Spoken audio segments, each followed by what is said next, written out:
Iniciamos con nuestro segmento de opinión. Aprobada la propuesta de enmiendas constitucionales a su regreso de Francia, el presidente Correa anunció un segundo paquete de enmiendas que será enviado a la Asamblea para su análisis y aprobación.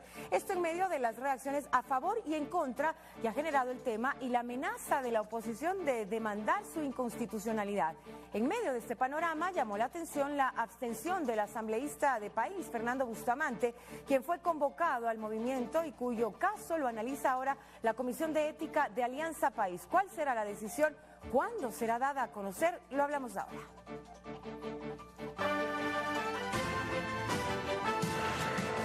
Óscar Bonilla, secretario ejecutivo de Alianza País, encargado. Muy buenos días y bienvenido a este espacio. Analicemos, si es que me permite, en primera instancia, la abstención de Fernando Bustamante, algo que ha generado comentarios de qué hablar e incluso inquietudes en el interior de Alianza País. Convocado el lunes pasado a la Comisión de Ética, ¿cuándo se dará a conocer el destino o el futuro del asambleísta? Bienvenido. Buenos días, Marcela. Buenos días a todos los televidentes.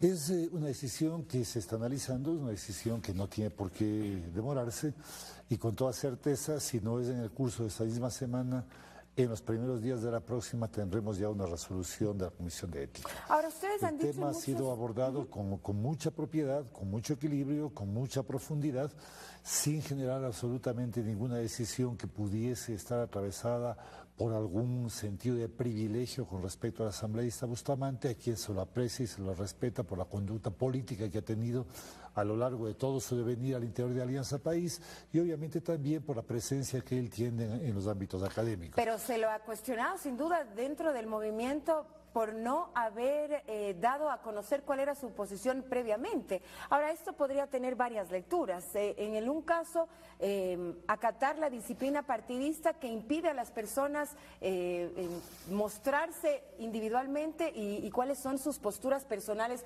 más allá, insisto, de esta postura partidista, temor a expresar lo que uno siente por rechazo en el propio movimiento, falta de diálogo interno. ¿Qué es lo que está ocurriendo? Lamentablemente, los diferentes espacios que se establecieron para que se pudiese abordar, o sea, una discusión profunda e informada acerca de los contenidos de la enmienda constitucional, o sea, no fueron aprovechados por el asambleísta Bustamante.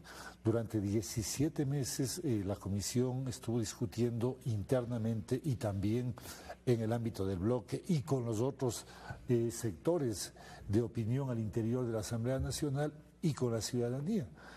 En el último periodo del proceso de discusión de la enmienda hubo diversos talleres y sí hubo realmente espacios claramente definidos en donde el asambleísta pudo haber intervenido e independientemente de que estos espacios no hubiesen sido apropiados, él siempre pudo haber planteado sus puntos de vista, haberlos hecho explícitos y no lo hizo. Doctor, ahora, ¿por qué no lo hizo? Esa es la pregunta, porque ustedes hablan de un espacio de socialización de 17 meses que ha sido fructífero de acuerdo al oficialismo, en donde la gente pudo conocer el verdadero sentido que ustedes pretendían darle al tema de las enmiendas, pero entonces la socialización funciona casa afuera y casa adentro, ¿no? También, pero por supuesto, la discusión de la Comisión Especial de la Enmienda Constitucional fue continuo, fue transparente, fue permanente. Y esto el compañero Bustamante lo sabía perfectamente bien. Si es que él tenía alguna objeción con respecto a los contenidos, debe haberlo explicitado y debe haber logrado que orgánicamente se abordaran estos temas tanto en el espacio de la comisión cuanto en el espacio de bloque. Al no hacerlo, al guardar sus puntos de vista para el último momento, al no promover, o sea, si es que él tenía una posición discrepante y en orden al ejercicio de la democracia interna, plegarse consecuentemente a las decisiones que estaba asumiendo la gran mayoría de los compañeros que se reflejó en su votación. O sea, evidentemente Fernando, o sea, o sea, incumplió, o sea, con los criterios, o sea, del conjunto del bloque, de la mayoría del bloque, y se apartó de la disciplina del movimiento. Él ha admitido este hecho y ha señalado en una forma también muy abierta y muy sincera su disposición a asumir las decisiones que pudiera tomar la Comisión de Ética. Cuando esas decisiones sean planteadas, sabremos de qué manera el asambleísta Bustamante las asume y cómo define también su comportamiento en orden a esas disposiciones. Se enfrentan, a mi criterio, a una disyuntiva. Desde el interior del movimiento político, ¿qué va a primar? La crítica que puede haber interna, que podría ser importante para avanzar, para tener más elementos de juicio, el hecho de que no todos piensen uniformemente, o desde el otro lado acatar la disciplina partidista pese a que existan criterios personales distintos del un lado. No son puntos de vista contradictorios, por el contrario, son totalmente complementarios. El hecho de que haya disciplina interna y el hecho de que haya disposiciones que se asumen con base en una profunda discusión de todos y que finalmente se sedimenta en una sola línea de intervención, no quiere decir que las discrepancias queden absolutamente eliminadas. Se han procesado, se ha posicionado y se han administrado adecuadamente. Cuando se toman las decisiones, todos estamos obligados a cumplir las disposiciones que mayoritariamente se han señalado. Este no ha sido el caso de Fernando. Lamentamos que ahora se esté convirtiendo este hecho por el uso de algunos medios de comunicación, un hecho que tiene una trascendencia política mucho mayor de la que realmente tuvo, una discrepancia que es habitual y debe ser normal al interior de una organización política democrática. Pérdida temporal de los derechos políticos, amonestación verbal. ¿Cuál será la opción?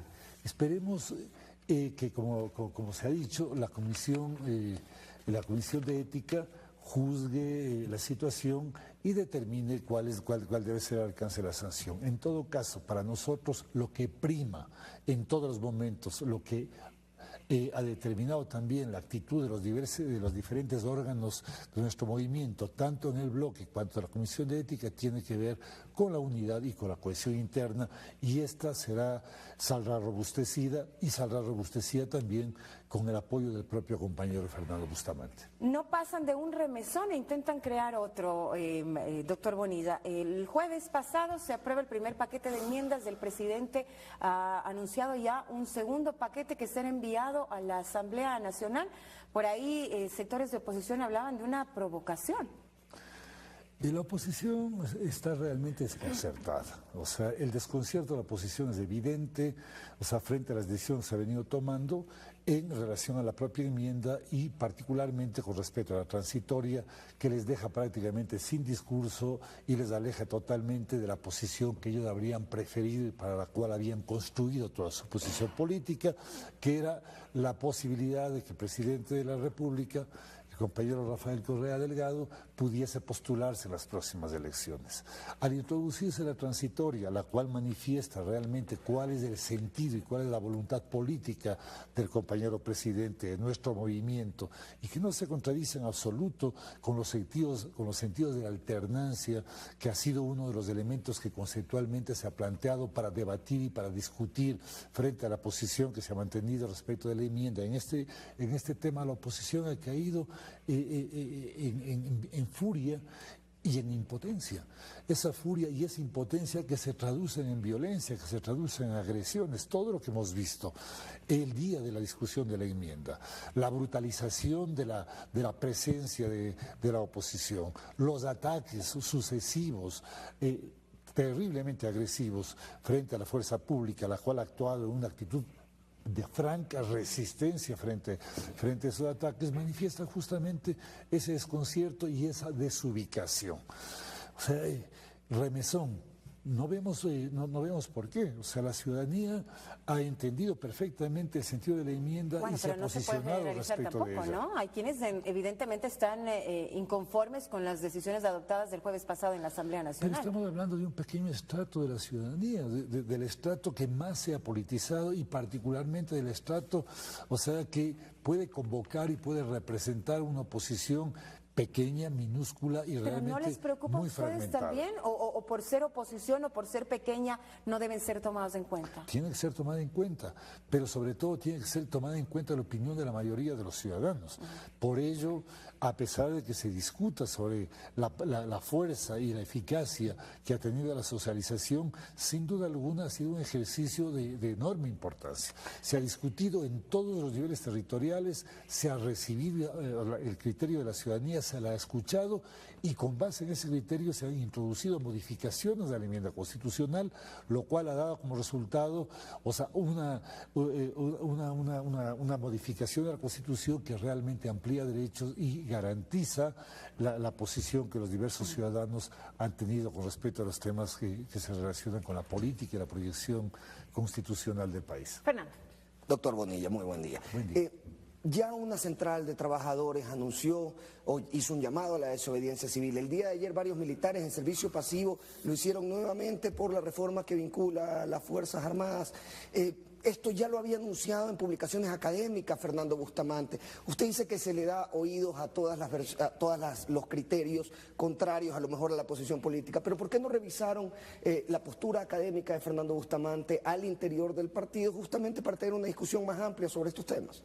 Porque Fernando no expuso sus puntos de vista en los espacios de discusión, de diálogo y de debate interno que se presentaron a lo largo de estos 17 meses. Habría sido muy importante realmente escuchar estos criterios que ahora Fernando los está haciendo públicos.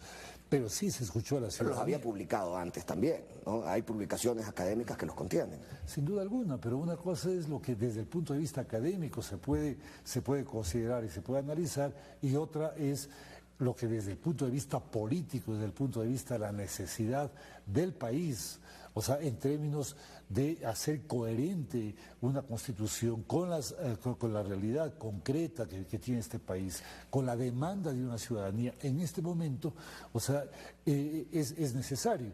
Y eso es lo que ha pasado con la enmienda. No se trata consecuentemente de ver en una perspectiva teórica únicamente lo que podría ser, o sea, una modificación de la Vamos a una Constitución. perspectiva un poco más práctica y es las recomendaciones en torno a este tema en específico que ha hecho el Sistema Interamericano de Derechos Humanos. ¿Han sido analizadas también al interior del movimiento?